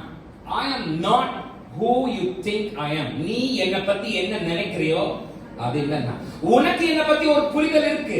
அந்த புரிதலுக்குள்ள அந்த விளக்கத்துக்குள்ள நான் உட்காரணும்னு நீ நினைக்கிற. But understand, I am not who you think. நீ என்ன நினைக்கிறியோ அது இல்லன்னா. I am not Joseph's son. I'm here with a divine purpose. I'm here with a divine plan. நான் இங்க ஒரு தெய்வீக நோக்கத்தோட தெய்வீக திட்டத்தோட பரலோகத்தால இங்கே அனுப்பப்பட்டிருக்கிறவன். எத்தனை பேர் ஆமென் சொல்லுங்க? ஹalleluya. உங்களை பத்தி நீங்க பயணம் பண்ற இந்த பயணம், இந்த விசுவாச பயணம், இதுல பல கனவுகளோட பல லட்சியங்களோட பல எதிர்பார்ப்போட போயிட்டு இருக்கிறவங்களை பார்த்து என்னென்னமோ சொல்றாங்க. எத்தனை பேர் உங்க அதிகார வேலை வீட்டுக்கு நீ நினைக்கிற ஆளு நான் இல்ல? எத்தனை பேர் சொல்றீங்க சத்தமா? நீ நினைக்கிற ஆளு நான் இல்ல. உன்னோட விவரிப்புக்குள்ள, உன்னோட டெஃபினிஷனுக்குள்ள அடங்கிறதுக்கு நான் தயாரா இல்ல. because I'm here with a divine plan. நான் இங்க ஒரு தெய்வீக நோக்கத்தோட திட்டத்தோட இருக்கேன். எத்தனை பேர் ஆமென் சொல்றீங்க? ஹalleluya. நான் யோசேப்போட பையன் இல்ல. அவர் என்ன வளர்த்தினாரு. நான் அங்க வளர்ந்தேன். ஆனா நான் வளர்ந்த இடத்துக்கும் வளர்ந்த சூழ்நிலைக்கும் உட்பட்டனே இல்ல. எத்தனை பேருக்கு புரியுது? நீ சொல்ற நான் யோசேப்போட பையன். நீ என்ன நீ பாக்குற? நான் அவர் வீட்டுல இருக்கேன், அவர் அப்பான்னு கூப்பிடுறேன், அவர் என்ன வளர்த்திக்கிட்டு இருக்காரு, நான் அங்க வளர்ந்துகிட்டு இருக்கிறேன். அதை வச்சு பார்க்கும்போது நீ சொல்ற நான் யோசேப்பினுடைய பையன். பட் புரிஞ்சுக்கோ, நான் அங்க இருக்கேங்கிறதுனால நான் அதற்குரியவன் இல்ல. இயேசு சொன்னாரு, நீங்கள் இந்த உலகத்தில் இருக்கிறீர்கள், ஆனாலும் நீங்கள் இந்த உலகத்துக்குரியவர்கள். அதான் நான் சொல்றேன், நான் இங்க இருக்கேனே ஒழிய நான் அந்த வீட்டுக்குள்ள இருக்கேன். அதனால அவன மாதிரியே நானும் புறம்போக்கு இடத்துக்கு கூட வழி இல்லாம கடைசி வரைக்கும் இருந்து வாழ்ந்து சாகணும் அவசியம் இல்ல. நான் அந்த வீட்டுல பிறந்திருக்கேன். எங்க அப்பா கை கட்டி வேலை செஞ்சு வாழ்ந்தாங்கிறதுக்காக நானும் அதே மாதிரி கை கட்டி வேலை செஞ்சு வாழ்ந்து போகணும்னு அவசியம் இல்ல. நான் அந்த வீட்டுல பிறந்த பிள்ளைகளுக்கு எல்லாம் படிப்பே வராதுங்கிற மாதிரி நானும் அப்படியே தான் இருக்கணுங்கிற அவசியம் இல்ல. I am not who you think. நீ நினைக்கிற ஆள் நான் இல்ல. ஏன்னா நான் ஒரு தெய்வீக நோக்கத்தோட ஒரு தெய்வீக திட்டத்தோட இந்த பூமியில பிறந்திருக்கேன். எத்தனை பேர் ஆமென் சொல்லுங்க? ஹalleluya. Is he not Joseph's son? இல்ல யோசேப்பினுடைய குமாரன் அல்லவா அப்படிங்கிற கேள்வி மூலமா அவங்க என்ன சொல்ல வராங்கன்னா, நீ எப்படி இப்படி எல்லாம் பேசலாம்? நீ யோசேப்போட பையன் தானே, நீ எப்படி இப்படி எல்லாம் பேசலாம்? உன்னோட அப்பா மர வேலை செய்யற ஆசாரி, அது தெரிஞ்சு உன்னோட லிமிட் தெரிஞ்சு அதுக்குள்ள நீ நில்லு. Is he not Joseph's son? உன்னோட அளவு உனக்கு தெரியல. உன் சொந்தக்காரன், சர்ச்சில் உன் பக்கத்துல உட்கார்ந்து இருக்கிறவங்க, உன் எதிர் வீட்டுக்காரங்க, உன் கூட இருக்கிறவங்க, அவங்க எல்லாம் எப்படி இருக்காங்களோ அதே மாதிரி நீயும் இரு. Is he not Joseph's son? நீ இந்த மாதிரி கார்ல எல்லாம் வரணுமா? நீ இப்படி பெரிய பெரிய இடத்தை எல்லாம் வாங்கணும்னு நினைக்கிறமா? நீ வீட்டை கட்டணுமா? நீ ஊழியத்தை சக்சஸ்ஃபுல்லா செய்யணும்? Aren't you not Joseph's son? நீ யோசேப்போட பையன் தானே. உன்னோட அளவு தெரிஞ்சு அதுக்குள்ள நில்லுன்னு இந்த உலகமும் இந்த உலகத்துக்குரியவங்களும் சொல்லும்போது, அதைத்தான் நான் முன்னாடியே ஹெட்டிங்கா சொன்னேன். ஒரு தெய்வீக திட்டம், ஒரு தெய்வீக நோக்கம் என் மேல இருக்குன்னு தெரியறமே, இந்த உலகமும் இந்த உலகத்துல இருக்கிறவங்களும் சொல்ற மாதிரி எதிர்பார்க்கிற மாதிரி வாழ தயாரா இருக்க கூடாது. எத்தனை பேர் சத்தமா ஆமென் சொல்றாங்க? Hallelujah. The question tonight is, are we going to fit into their opinions, or you're going to step out with the knowledge of I know I am born with a divine purpose? இன்னைக்கு ராத்திரி எனக்கு முன்னாடி உங்களுக்கு நடக்கிற கேள்வி நான் இப்படி சொல்லி முடிக்கிறேன். அவருடைய கருத்துகளுக்கு உட்பட்டு ஒரு சின்ன வட்டத்துக்குள்ள நீங்களும் நானும் நம்மள உள்ள அடைச்சுக்க போறோமா? இல்ல. இவங்க எல்லாம் சொல்ற மாதிரியான ஆளு நான் இல்ல. நான் இந்த பூமியில ஒரு பெரிய தெய்வீக நோக்கத்தோட திட்டத்தோட பிறந்திருக்கேன் சொல்லி எழுதி பிரகாசிக்க போறோமா? நாம என்ன செய்ய போறோம்? என்ன செய்ய போறீங்க? நீங்க எழுதி பிரகாசிக்க போறீங்களா, இல்ல இந்த உலகம் சொல்ற மாதிரி அமைதி உட்கார்ந்துக்க போறீங்களா? எழுதி பிரகாசிக்கிறேன்னு சொல்ற மாத்திரம் சத்தமா ஆமென். இந்த வருஷம் நம்ம சபைக்கு ஆண்டவர் கொடுத்திருக்கிற வாக்குத்தத்தமே அந்த மாதிரியான ஒண்ணுதான். எல்லாரும் சொல்ற மாதிரியான ஆளு நீ இல்ல. எல்லாரும் சொல்ற மாதிரியான ஆள் நீ. எல்லாரும் சொல்லுகிற சூழ்நிலைகளுக்கு உட்பட்டவன் நான் அல்ல. எல்லாருக்கும் இருக்கிற பிரச்சனை எனக்கு இல்ல. எல்லாருக்கும் இருக்கிற தடை எனக்கு இல்ல. எல்லாரும் சும்மா இருக்கிற மாதிரி நான் சும்மா இருக்க போறது இல்ல. எல்லாரும் சர்ச்சுக்கு வந்து தூங்கி எந்திரிச்சு போற மாதிரி நான் தூங்கி எந்திரிச்சு போறது இல்ல. எல்லாருக்கும் சபை ஒரு சடங்கா இருக்கிற மாதிரி எனக்கு சடங்கா இருக்க போறது இல்ல. நான் வேற மாதிரி, நான் வித்தியாசமானவன், நான் தனித்து தெரிகிறவன். இதோ இருள் பூமியில் காரில் ஜனங்களையும் மூடும் ஆனாலும் அததான் அட்வைஸ் பண்ண. பட்ங்கிற வார்த்தையை நல்ல ரவுண்டா பைபிள் சுத்தி வச்சுக்கோங்க. நீ நினைக்கிற மாதிரியான ஆள் நான் இல்லை. என்னை சுத்தி எல்லாருக்கும் யாருக்கு பண்ண என்ன நடக்கலாம். ஆனா ஒரு தெய்வீக நோக்கத்தோட ஒரு தெய்வீக திட்டத்தோட இந்த பூமியில தேவனாகிய கர்த்தரால் அனுப்பப்பட்டிருக்கிற நான் அவர் என் மேல வச்சிருக்கிற மிஷனை நிறைவேற்றி முடிச்சுதான். அதுவரை நான் அடிக்கடி சொல்ற மாதிரி அது வரைக்கும் நீ என்ன கொன்னாலும் நான் சாக மாட்டேன். ஏன்னா என் மேல ஒரு தெய்வீக திட்டம் இருக்கு. எத்தனை பேர் ஆமென் சொல்லுங்க. ஹalleluya. அவங்களுக்கு பதில் சொன்ன நம்முடைய ஆண்டவர் பதில் சொன்னேன்னு சொல்றது, பதில் சொன்னேன்னா வார்த்தையினால பதில் சொல்லல, வாழ்ந்து காட்டி பதில் சொல்ற. நீ நினைக்கிற ஆள் நான் இல்லை அப்படின்னா மீன்ஸ் எதுக்காக இந்த பூமிக்கு வந்தாரோ அந்த தெய்வீக திட்டத்தை பிசாசு அழிக்கிறதுக்கு விடாதவர் கரெக்டா பிறந்து இயேசு பிறந்தாருங்கிற வார்த்தையின்படி பிறந்து என்ன நோக்கத்துக்காக இந்த பூமிக்கு வந்தாரோ அந்த மிஷனை கம்ப்ளீட் பண்ணிட்டு தான் எனக்கு எல்லாம் முடிந்தது. அப்படின்னா இந்த தெய்வீக என்ன பிளான் ஜெனசிஸ் 3:15ல பரலோகத்துல ஒரு கமிட்டி போட்டு நானும் பிதாவாகிய தேவனும் என்ன பிளான் ஜெனசிஸ் 3:15ல நாங்க இன்புட் பண்ணி வெளியில கொண்டு வந்தோமோ அது கம்ப்ளீட் ஆயிடுச்சு. முடிஞ்சிருச்சுன்னு சொல்லிதான் வெளியே நீ நினைக்க அது வரைக்கும் நீ யோசேப்புமா நீ நினைக்கிற ஆள் நான் கிடையாது. உன்னோட அளவுக்கு தகுந்த மாதிரிலாம் நான் என்ன சுருக்கிக்க போறது கிடையாது. நான் கையில மரத்தையும் சுத்தியும் எடுத்துக்கிட்டு நடக்க போறது கிடையாது. என் குடும்பத்துல நீ பார்த்த ஆளுகளை மாதிரியே நானும் வாழ போறது கிடையாது. ஏன்னா எனக்கு தெரியும் இந்த பூமியில நான் சாதாரணமான ஒரு பிறவி அல்ல, ஒரு தெய்வீக திட்டத்தோடு தெய்வீக நோக்கத்தோடு பிறந்திருக்கிற பிறவி. எத்தனை பேர் ஆமென் சொல்லுங்க. ஹalleluya. இன்னைக்கு ராத்திரி உங்களோட முடிவு என்ன? இந்த உலகம் உங்களுக்கு வரையறுக்கிற வட்டங்களுக்குள்ள நீங்க உங்களை அடைச்சிட்டு போறீங்களா? இல்ல இல்ல இல்ல, என் மேல ஒரு பிளான் இருக்கு, அந்த பிளான் தெரிஞ்சு அதை நோக்கி வாழ போறேன்னு சொல்ல போறீங்களா? எழுதி நினைக்கிற ராத்திரி the decision is up to you. இந்த முடிவு உங்க கையில். The decision is up to you. இதனுடைய முடிவு உங்க கையில். இதனுடைய முடிவு உங்க கையில். நம்ம கண்களை மூடி நம்ம let us look into God. நம்ம தேவனை, நம்ம ஜீவனுள்ள தேவனாகிய கர்த்தரை let us see God. நம்ம தேவனை மாத்திரம் இன்னைக்கு ராத்திரி நம்ம நோக்கி பார்க்க போறோம். What are we tonight? நாம யார்? நம்ம கண்களை மூடி நாம யார்? இந்த உலகமும் நம்ம பக்கத்துல இருக்கிறவங்களும் நம்ம இந்தியாவோட பட்ஜெட்டும் பொருளாதார நிலைமையும் மார்க்கெட்டும் டிசைட் பண்ற ஆள் நாமளா? ஒரு பேங்க்கும் ஒரு ஆபீசரும் டிசைட் பண்ற ஆள் நாமளா? நம்ம புருஷனும் பொண்டாட்டியும் அம்மாவும் அப்பாவும் நம்ம சர்ச்சில் நம்ம பக்கத்துல உட்கார்ந்து இருக்கிறவங்களும் டிஃபைன் பண்ற சொல்ற ஆள் நாமளா? இல்ல என் மேல ஒரு தெய்வீக பிளான் இருக்கு, என் மேல ஒரு தெய்வீக திட்டம் இருக்கு, அதை நோக்கி நான் பயணிக்கிறவன் அப்படிங்கிறவங்க நாமளா? அந்த ஒரு புரிதலோட அந்த ஒரு முடிவோட இன்னைக்கு ராத்திரி நாம இங்க கடந்து போக போற ஆண்டவரே, என்னால நீங்க ஒரு தெய்வீக திட்டம் வச்சிருக்கீங்க. எத்தனை பேர் உங்க வாய்ப்புல கருத்து சொல்றீங்க? என்னால நீங்க ஒரு தெய்வீக திட்டம் வச்சிருக்கீங்க. நான் இந்த பூமியில ஏதோ ஒரு விபத்து இல்லை, நான் ஒரு சாதாரணமான ஆள் இல்லை. என் மேல உங்களுக்கு ஒரு தெய்வீக நோக்கம் இருக்கு, என் மேல உங்களுக்கு ஒரு தெய்வீக திட்டம் இருக்கு. அது நிறைவேற அதை பிசாசு அழிக்காம ஆண்டவரை பார்த்துக்கிறதுக்கு ஆண்டவரை எந்த நேரத்திலையும் தயாரா இருக்கிற தேவனுடைய சர்வாயுத வர்க்கங்களை அணிந்திருக்கிற ஒரு விசுவாசியாக நான் இனி செயல்பட போறேன். நான் இனி ஒரு தூங்கி வழியிற சாதாரண சோம்பேறி கிறிஸ்தவனா, செயல்படாத கிறிஸ்தவனா இனிமேல் இருக்க போறதில்லை. என் மேல இருக்கிற அந்த தெய்வீக திட்டம் என்ன? இந்த 2021 என்னை, என் குடும்பத்தையும், என் சபையை, ஊழியத்தையும் கர்த்தர் வச்சிருக்கீங்கன்னா இதுல ஆண்டவருடைய திட்டம் என்ன? அந்த நோக்கம் என்னோட வாழ்க்கையில நிறைவேற என்னை நான் அர்ப்பணிக்கிறேன் என்று சொல்றது மாத்திரம் கைகளை தட்டி சத்தமா இயேசுவே